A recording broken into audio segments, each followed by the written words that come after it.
जय जोहार और नमस्कार। दैनिक छत्तीसगढ़ चैनल देखना शुरू कर चुके हैं आप और छत्तीसगढ़ प्रदेश की आज की तमाम सभी महत्वपूर्ण बड़ी खबरों की शुरुआत इस चैनल को सब्सक्राइब करने के साथ, ताकि छत्तीसगढ़ की रोजाना महत्वपूर्ण बड़ी खबरें आप तक पहुंचाई जा सके। छत्तीसगढ़ में बाढ़ की वजह से 18 लोग बह गए, जहां 5 लोगों की जान चली गई, 11 को बचाया गया है और 2 की तलाश अब भी जारी है। छत्तीसगढ़ के बिलासपुर में सोमवार को बाढ़ में एक ही परिवार के 6 लोग बह गए, जिनमें से 4 बच्चों की मौत हो गई। इनमें से एक युवक की लाश मंगलवार को पुल के 1 किलोमीटर दूर यहां पर पाई गई, जबकि 2 लोगों को किसी तरह से बचा लिया गया। बताया जा रहा है कि बलौदाबाजार जिले के ध्रुव परिवार के लोग मरही माता मंदिर दर्शन के लिए आए हुए थे। लौटते वक्त ये भीषण हादसा हुआ, जहां घटना कोटा थाना क्षेत्र की बताई जा रही है। दूसरे मामले में पचपेड़ी थाना क्षेत्र के टांगर गांव के एक युवक लीलागर नदी में बह गया, जिसकी वजह से उसकी जान चली गई। इसके अलावा तीसरी घटना बीजापुर में इंद्रावती नदी में नाव पलटने की वजह से हुई, जहां 3 ग्रामीण और फिर कुछ स्कूली बच्चे समेत कुल 11 लोग इस नाव में सवार थे, जो कि धान मिलिंग कराने के लिए गए हुए थे नलगोंडा गांव। और इस हादसे में 11 में से 9 लोग सुरक्षित बाहर निकल आए, जबकि मां के साथ मनीषा यानी कि 2 लोग यहां पर डूब गए, जिसकी तलाश रेस्क्यू ऑपरेशन के अंतर्गत की जा रही है। खबर बलरामपुर से, जहां अवैध खाद ले जा रहे 2 पिकअप वाहन को जब्त किया गया। रामचंद्रपुर में बिना दस्तावेज के 100 बोरी यूरिया यहां पर पकड़ी गई है। छत्तीसगढ़ के बलरामपुर में अवैध खाद से खिलाफ एक बड़ी कार्यवाही को अंजाम दिया गया। रामचंद्रपुर के ग्राम टिकीदारी में 2 पिकअप वाहनों से 100 बोरी यूरिया अवैध रूप से जब्त की गई है। हर वाहन में 50-50 बोरी यहां पर लोडेड था। एसडीएम रामानुजगंज आनंद नेताम के नेतृत्व में राजस्व विभाग, खाद्य विभाग और पुलिस विभाग की संयुक्त टीम ने यह कार्यवाही की। चालकों के पास से वैध दस्तावेज नहीं पाए गए। वाहनों को खाद समेत रामचंद्रपुर के सुपुर्द कर दिया गया। इसके अलावा रामचंद्रपुर के नारायण कृषि सेवा केंद्र में निर्धारित उर्वरक मूल्य सूची कहीं नहीं लगाई मिली और इस पर केंद्र संचालक को नोटिस भी जारी किया गया है। अब ऑनलाइन पेमेंट करने पर ही मिलेगी शराब। छत्तीसगढ़ में प्रदेश के सभी मदिरा दुकानों पर कैशलेस व्यवस्था लागू होने जा रही है। छत्तीसगढ़ में शराब दुकानों की व्यवस्था पूरी तरीके से कैशलेस होने जा रही है, यानी राज्य सरकार ने घोषणा की है कि जल्दी सभी मदिरा की दुकानों में केवल ऑनलाइन भुगतान से ही शराब खरीदी जा सकती है। आबकारी मंत्री लखनलाल देवांगन ने आबकारी विभाग की समीक्षा बैठक में इस व्यवस्था को लागू करने का निर्देश जारी किया है। मंत्री ने कहा कि मुख्यमंत्री की मंशा के अनुरूप अब शराब की दुकानों में लगे सीसीटीवी कैमरे लगाए जाएंगे। मुख्यालय से 24 घंटे इसकी निगरानी की जाएगी। साथ ही अवैध शराब और मादक पदार्थों के निर्माण, भंडारण, परिवहन और बिक्री पर सख्त कार्यवाही करने का निर्देश भी जारी किया गया है। बैठक में आबकारी मंत्री लखनलाल देवांगन ने यह भी कहा कि होटल, ढाबे और फार्म हाउस में अवैध शराब की बिक्री पर, सेवन पर कड़ी नजर रखी जाए। उन्होंने फार्म हाउस में शराब पार्टियों पर फौरन कार्यवाही करने का निर्देश भी अधिकारियों को जारी किया है। बिना हेलमेट के अब पेट्रोल पंपों पर ईंधन नहीं मिलने वाला है। मेडिकल इमरजेंसी को छूट दी गई है। दुर्ग में एक नया ट्रैफिक नियम लागू किया जा रहा है। दुर्ग जिले में बाइक सवारों को अब बिना हेलमेट के अब ईंधन नहीं दिया जाएगा। हेलमेट पहनना अनिवार्य कर दिया गया है। कलेक्टर अभिजीत सिंह ने भारतीय नागरिक सुरक्षा संहिता 2023 की धारा 183 के अंतर्गत ये आदेश जारी किया है। इस आदेश के अनुसार जिले के किसी भी पेट्रोल पंप पर बिना हेलमेट वाले वाहन चालकों को पेट्रोल नहीं दिया जाएगा। आकस्मिक सेवाओं जैसे कि मेडिकल इमरजेंसी और धार्मिक पगड़ी पहनने वालों को इस नियम से छूट मिलने वाली है। पेट्रोल पंप संचालकों को अपने परिसर में नो हेलमेट नो पेट्रोल का बोर्ड लगाना अनिवार्य कर दिया गया है। नियमों का उल्लंघन करने वालों के दशा में पेट्रोल पंप संचालकों पर कार्यवाही की जाएगी। जिला प्रशासन के अनुसार सड़क हादसों में अधिकतर मौतें बिना हेलमेट पहनने की वजह से ही होती है। ऐसे में नागरिकों की सुरक्षा को प्राथमिकता देते हुए यह निर्णय लिया जा रहा है। बिलासपुर में एनएचएम कर्मचारियों का 8वें दिन हड़ताल अनवरत जारी रहा, जहां संविदा गो के नारे लगाए गए और बैलून भी उड़ाए गए। बता दें, छत्तीसगढ़ में राष्ट्रीय स्वास्थ्य मिशन के 16,000 से अधिक कर्मचारियों की हड़ताल 8वें दिन भी जारी रही। कर्मचारी नियमितीकरण समेत अपनी 10 सूत्री मांगों को लेकर अनिश्चितकालीन हड़ताल पर हैं। बिलासपुर में हड़ताली कर्मचारियों ने संविदा गो के नारे लगाए और बैलून भी उड़ाए। एनएचएम कर्मचारी संघ के मुताबिक हड़ताल का सीधा असर प्रदेश की स्वास्थ्य सेवाओं पर पड़ रहा है। सरकारी अस्पतालों में मरीजों को परेशानियों का सामना करना पड़ रहा है। एनएचएम कर्मचारी संघ ने बताया कि स्वास्थ्य मंत्री ने प्रेस कॉन्फ्रेंस में संविदा कर्मचारियों के नियमितीकरण के लिए केंद्र से प्रस्ताव मांगने की बात का खंडन किया। संघ के मुताबिक 2018 में केंद्र ने नियमितीकरण पर अपनी सहमति जताई थी और 60% अंशदान देने की बात कही थी। ऐसे में संघ के कार्यकारी प्रांताध्यक्ष श्याम मोहन दुबे ने कहा कि मरीज इलाज के लिए अस्पतालों में भटक रहे हैं। स्वास्थ्य सेवाओं के मानक तय करने वाले राष्ट्रीय पोर्टल का काम भी अब रुक चुका है। छत्तीसगढ़ में गणेशोत्सव को लेकर पंडाल आयोजनों के लिए गाइडलाइन जारी किया गया है। बड़े पंडालों को बताना होगा लेआउट का मैप, बिजली तारों के नीचे अनुमति नहीं और फायर एग्जिट यहां पर जरूरी बना दिया गया है। छत्तीसगढ़ में गणेशोत्सव और सार्वजनिक आयोजनों को लेकर नगरीय प्रशासन विभाग ने गाइडलाइन जारी की है, जहां बिना अनुमति किसी भी सार्वजनिक स्थान पर पंडाल, धरना, जुलूस, सभा या फिर रैली आयोजित नहीं होगी। पंडाल या फिर अन्य भवनों के बीच यानी 15 फीट यानी 45 मीटर खुली जगह अनिवार्य कर दिया गया है। और अब बता दें, बिजली की तारों के नीचे पंडाल बनाने की अनुमति नहीं होगी। बड़े पंडाल का लेआउट मैप पहले ही देना होगा। वहीं आयोजन स्थल पर फायर एग्जिट, अग्निशमन यंत्र, फर्स्ट एड बॉक्स रखना जरूरी कर दिया गया है। फेस्टिवल के दौरान कोई कार्यक्रम कराने के लिए आवेदन कम से कम 7 दिन पहले देना होगा। सड़क सुरक्षा के लिए बिलासपुर में एक नई पहल की जा रही है। भारी वाहन चालकों को वर्दी और आईडी अनिवार्य कर दिया गया है। रिफ्लेक्टर बैकलाइट की नियमित यहां पर जांच की जानी है। बिलासपुर में सड़क हादसों को कम करने के लिए पुलिस प्रशासन ने महत्वपूर्ण कदम उठाया है। एसएसपी रजनेश सिंह के निर्देश में ट्रैफिक पुलिस के एडिशनल एसपी रामगोपाल करियारे ने भारी वाहन चालकों की बैठक ली। इस बैठक में वाहन चालकों को कई महत्वपूर्ण निर्देश जारी किए गए। सभी चालकों को वर्दी पहनने और नेम प्लेट लगाने अनिवार्य कर दिए गए हैं। इससे वाहन चालकों की पहचान सुनिश्चित हो सकेगी। ट्रैफिक पुलिस ने बताया कि हाईवे पर अधिकतर हादसे सड़क किनारे या फिर ढाबे के पास खड़े वाहनों से होते हैं और इसका मुख्य कारण है वाहनों के बैकलाइट, रिफ्लेक्टर या फिर रेडियम का स्पष्ट न होना। चालकों को इन उपकरणों की नियमित सफाई और रखरखाव करने का निर्देश भी जारी किया गया। खबर कांकेर से, जहां शिव मंदिर में भालू ने घंटी बजाई, जिसका वीडियो सोशल मीडिया पर जमकर वायरल हो गया।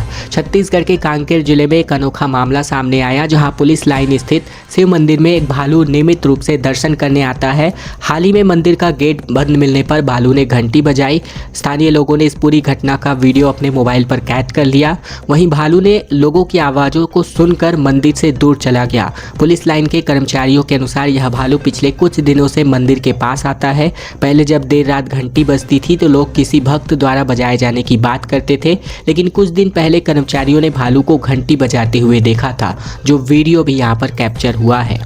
60,000 पीएम आवास का लक्ष्य है और आधे से भी कम बने हैं। अब इस पर जिम्मेदारों पर सवाल खड़े किए जा रहे हैं। छत्तीसगढ़ के जांजगीर चांपा जिले में 60,000 प्रधानमंत्री आवास बनाने का लक्ष्य निर्धारित है, लेकिन मौजूदा हालात को देखें तो लक्ष्य आधी से भी कम नहीं बन पाए हैं, जबकि लक्ष्य मार्च 2025 तक पूरा करने का था। लक्ष्य का पीछा करते हुए जिला पंचायत प्रशासन के द्वारा हर गाँवों में पीएम आवास बनाया जा रहा है। इधर आवास मित्र और रोजगार सहायकों के द्वारा प्रत्येक आवास के पीछे रुपए की डिमांड की जा रही है, तभी उनकी फाइलें आगे बढ़ पा रही हैं। खासकर रोजगार सहायक रुपए मिलने के बाद ही जियो टैगिंग कर रहे हैं। खबरों में आगे बढ़े इसके पहले अगर आपने इस चैनल को अभी तक से सब्सक्राइब नहीं किया है, सब्सक्राइब जरूर कर लीजिएगा, ताकि छत्तीसगढ़ की रोजाना महत्वपूर्ण बड़ी खबरों को हम आप तक पहुंचा सके। यानी इस चैनल को सब्सक्राइब करने के साथ इस वीडियो को लाइक और एक छोटा सा शेयर कर दीजिएगा, ताकि लोगों तक भी यह महत्वपूर्ण जानकारी पहुँचाई जा सके। छत्तीसगढ़ में 9M इंडिया लिमिटेड के अमानक पैरासीटामॉल टैबलेट की वजह से गंभीर रिएक्शन लोगों में देखने को मिल रहा है और अब जांच की मांग उठी है। टीकेएस में 17,000 से ज़्यादा टैबलेट मरीज खा चुके हैं। छत्तीसगढ़ की राजधानी रायपुर में सरकारी अस्पतालों में वितरित नकली और गुणवत्ता विहीन पैरासीटामॉल टैबलेट के साइड इफेक्ट ने मरीजों की जिंदगी को दांव पर लगा दिया है। 9M इंडिया लिमिटेड कंपनी द्वारा सप्लाई की गई दवाओं के भंडाफोड़ के बाद अब इस पर सवाल उठ रहे हैं कि क्या गरीब मरीजों की जान की कीमत सिर्फ एक नोटिस मात्र है। जून से लेकर अब तक इलाज कराने वाले मरीजों, परिजनों और साथी सूत्रों के मुताबिक हजारों मरीजों ने यह दवाई खाई है, लेकिन गंभीर रिएक्शन का कोई आधिकारिक आंकड़ा उपलब्ध नहीं है। स्वास्थ्य विभाग ने कंपनी के 3 बैचों पर रोक लगा दी है। हालांकि मरीजों को मुआवजा और जांच की मांग अब तेज हो चुकी है। बस्तर में बाढ़ का कहर देखने को मिल रहा है। प्रभावित लोगों को हेलीकॉप्टर के माध्यम से एयरलिफ्ट किया गया और 85 परिवारों ने अपना घर छोड़ दिया है। छत्तीसगढ़ के बस्तर जिले में बीती रात से हो रही मूसलाधार बारिश ने जनजीवन अस्त व्यस्त कर दिया है। नदी और नाले उफान पर है, कई गांव जलमग्न हो चुके हैं। अचानक से आई बाढ़ ने हालात इतने बिगाड़ दिए हैं कि लोहंडीगुड़ा ब्लॉक का मांदर गाँव पूरी तरीके से बाढ़ की चपेट में आ चुका है। हालात इतने बिगड़ गए हैं कि हेलीकॉप्टर के माध्यम से लोगों को एयरलिफ्ट करना पड़ रहा है, जबकि कई परिवारों को अपना घर छोड़कर सुरक्षित ठिकानों पर शरण लेनी पड़ रही है। इलाके में बनी गंभीर स्थिति को देखते हुए जिला प्रशासन लगातार राहत और बचाव कार्यों में जुटा हुआ है। लगातार हो रही बारिश की वजह से लोहंडीगुड़ा ब्लॉक का मांदर गांव बुरी तरीके से बाढ़ की चपेट में आ चुका है। तकरीबन 85 परिवारों को अपना घर छोड़कर सुरक्षित ठिकानों को शरण लेना मजबूरी के अंतर्गत देखना पड़ रहा है। छत्तीसगढ़ में आधे घंटे की बारिश के बाद मंत्री के बंगले में पानी घुस गया, सड़कों पर पानी भर गया और गड्ढों के कारण बड़ी मुश्किलें लगातार बढ़ती जा रही हैं। सरगुजा में औसत से अधिक बारिश यहां पर रिकॉर्ड करी गई है। अंबिकापुर में मंगलवार दोपहर महज आधे घंटे की तेज बारिश की वजह से सड़कों पर पानी भर गया। मंत्री राजेश अग्रवाल के बंगले में भी पानी घुस गया और निचले इलाकों में सड़कों से लेकर घरों तक पानी घुसने की वजह से लोग परेशान रहे। शहर की खस्ता हालत, सड़कों के गड्ढों में भरे पानी की वजह से राहगीर परेशान नजर आए। इसके अलावा सरगुजा में कई स्थानों पर जमकर बारिश हुई है। हालांकि बारिश रुक रुक कर जारी है। दोपहर में अंबिकापुर में तकरीबन आधे घंटे तक हुई झमाझम बारिश की वजह से शहर के कई इलाकों में पानी भर गया और सड़कें भी जलमग्न हो गई। ये मामला बीते दिन का है। शराब घोटाला मामले में ईओडब्ल्यू ने अपना छठा चालान पेश किया है, जिसमें विजय भाटिया को 14 करोड़ मिलने की बात, संजय मनीष अभिषेक को 11 करोड़ रुपए, इसके अलावा FL10A/B लाइसेंस सिस्टम लागू करने को लेकर फर्जीवाड़ा यहां पर किया गया। छत्तीसगढ़ के शराब घोटाला मामले में आर्थिक अपराध शाखा ने अफसरों ने बीते दिन रायपुर के स्पेशल कोर्ट में छठा चालान अपना पेश किया और ईओडब्ल्यू की जाँच के मुताबिक नेक्स्ट जेन पावर इंजीटेक के जुड़े संजय मिश्रा, मनीष मिश्रा और अभिषेक सिंह को 11 करोड़ मिले। FL10A/B लाइसेंस व्यवस्था लागू कर सिंडिकेट ने घोटाला किया था और इस अभियोग पत्र में ईओडब्ल्यू ने कांग्रेस सरकार में घोटाला होने और घोटाले के पैटर्न का उल्लेख यहां पर किया है। कोरबा से बड़ी खबर, जहां पति ने पत्नी को मारकर शव को सेप्टिक टैंक में छिपाया। कोरबा में सास को साथ रखने पर यहां पर विवाद हुआ था। दरअसल छत्तीसगढ़ के कोरबा के बालको थाना क्षेत्र के ग्राम रोमगरा में एक पति ने अपनी पत्नी की हत्या कर दी। आरोपी रविंद्र कुमार राजपूत ने अपनी पत्नी बुधवारा बाई की हत्या करके शव को सेप्टिक टैंक में छिपा दिया था। सास को साथ रखने की बात पर दोनों में विवाद हुआ और इस मामले में मंगलवार को कोर्ट ने आरोपी पति को आजीवन कैद की सजा सुनाई है। दरअसल 18 जुलाई 2022 को बुधवारा बाई के रहस्यमय तरीके से गायब होने की सूचना उसकी मां मिलन बाई के बेटे राजू राजपूत को दी गई। अगले दिन सुबह राजू अपनी बहन की जानकारी लेने उसके घर पहुंचा, जहां सेप्टिक टैंक पर रखी लकड़ी को देखकर उसे संदेह हुआ। जांच करने पर सेप्टिक टैंक में बुधवारा बाई का शव यहां पर देखा गया। छत्तीसगढ़ में बदहाल सड़कों पर हाई कोर्ट ने सख्ती दिखाई है और कहा कि PWD और NHAI फौरन इसकी मरम्मत कराए। ब्लैक स्पॉट और जर्जर सड़कों की रिपोर्ट यहां पर मांगी गई है। छत्तीसगढ़ हाई कोर्ट ने राज्य की जर्जर सड़कों और लगातार हो रहे हादसों को लेकर एक बार फिर से अपना सख्त रुख अपनाया है। रायपुर बिलासपुर नेशनल हाईवे से लेकर बिलासपुर शहर की मुख्य सड़कों तक जगह जगह गड्ढे और ब्लैक स्पॉट बने हुए हैं, जिनकी वजह से आए दिन जानलेवा हादसे हो रहे हैं। हाई कोर्ट ने कहा कि अब सड़क मरम्मत में कोई भी ढिलाई बर्दाश्त नहीं की जाएगी। कोर्ट ने आदेश दिया है कि सड़क सुधार के लिए तुरंत कार्य योजना बनाई जाए। PWD और NHAI का फौरन सख्त एक्शन लेने की अगली सुनवाई तक रिपोर्ट पेश किए जाने की बात कही गई। चीफ जस्टिस रमेश कुमार सिन्हा और जस्टिस रविंद्र अग्रवाल की डिवीजन बेंच ने PWD और NHAI समेत NTPC और SECL जैसे बड़े संस्थानों को लेकर भी जवाबदेह ठहराया है। हाई कोर्ट ने कहा कि सुधार केवल कागजों पर नहीं बल्कि जमीन पर दिखना चाहिए। हाथी ने बेहद उत्पात मचा रखा है। स्कूल में अपनी रात बिताने को मजबूर है ग्रामीण। खबर छत्तीसगढ़ के MCB से। दरअसल छत्तीसगढ़ के मनेन्द्रगढ़ चिरमिरी भरतपुर जिले के जनकपुर स्थित बहरासी रेंज के बरेल इलाके में एक जंगली हाथी ने अपना आतंक मचा रखा है। पिछले 4 दिनों से ग्रामीण अपनी जान बचाने के लिए रात के स्थानीय स्कूलों की शरण लेने को मजबूर है। हाथी ने क्षेत्र में कई घरों को क्षतिग्रस्त कर दिया है। इतना ही नहीं, उसने खेतों में खड़ी धान की फसलों को भी बर्बाद कर दिया लिया है। ग्रामीणों के अनुसार हाथी ने उनके घरों में रखे धान की फसल को भी खा लिया है। स्थिति की गंभीरता के बावजूद वन विभाग का अमला अभी तक मौके पर नहीं पहुंचा है। इसकी वजह से ग्रामीणों में वन विभाग के प्रति नाराजगी बढ़ रही है।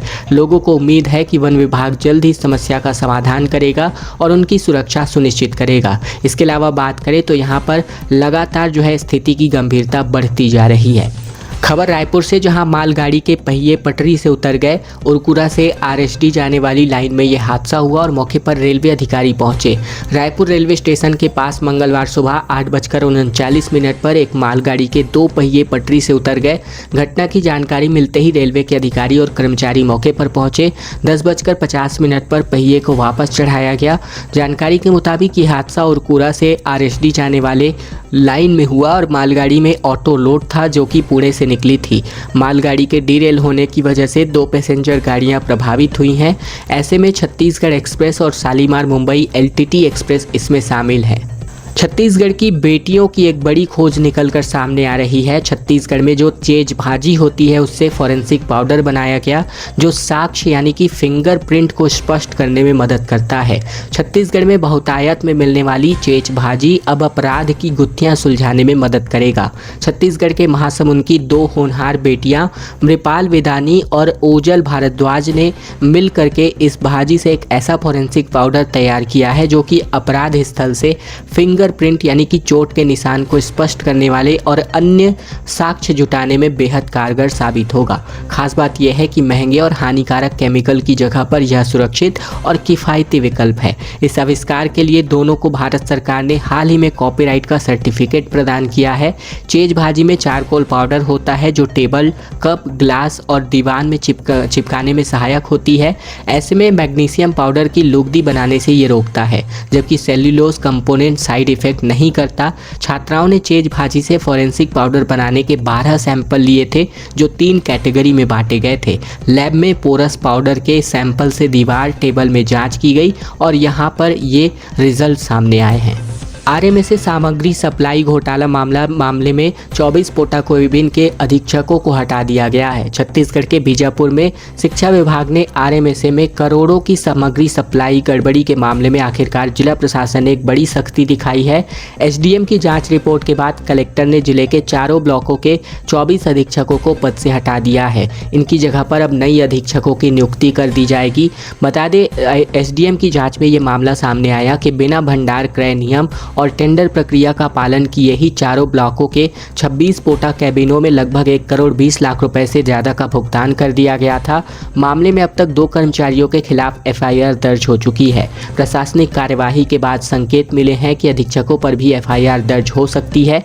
इसके अलावा बीजापुर, भोपालपट्टनम, भैरमगढ़ और उसूर के अनुविभागीय अधिकारियों ने कुल मिलाकर 26 उन्नयन पोटा कैबिनों की जाँच की, जिसमें से बीजापुर और भोपालपट्टनम अनुविभाग के 11 पोटा कैबिनों में फर्जी भुगतान के प्रमाण यहां पर पाए गए, जिसके बाद से ये एक्शन लिया गया। खबरों का सिलसिला बस यहीं तक का था। अगर आपको यह वीडियो पसंद आया तो वीडियो को एक छोटा सा लाइक कर दीजिएगा। चैनल पर नए हैं तो चैनल को जरूर से सब्सक्राइब कर लीजिएगा ताकि छत्तीसगढ़ की रोजाना महत्वपूर्ण बड़ी खबरें हम आप तक इसी प्रकार बिना किसी रुकावट के पहुंचा सके। तो इस चैनल को सब्सक्राइब करना बिल्कुल मत भूलिएगा।